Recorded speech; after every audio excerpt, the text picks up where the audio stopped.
Hello! In today's quick tutorial, I will show you how to add a private page on GoDaddy. So let's get started. And you log into your GoDaddy account and you go to a website builder and are on the website that you prefer, you will click on your websites.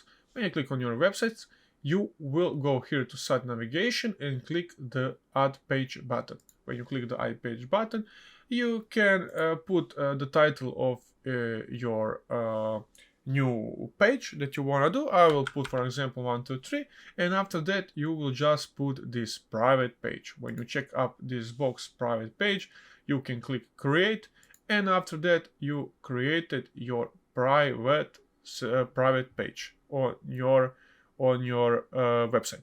Like this, we can see this is the home page, and this is 123, the private page. This is just for us, this is private. So guys, I hope you enjoyed this very quick tutorial how to add a private page on GoDaddy. If you have any other questions, please ask us in the comments, or you can just visit our channel for every other tutorial that you need. And if you like this, please leave a like and subscribe, and I hope you have a great day and see you in the next one. Bye!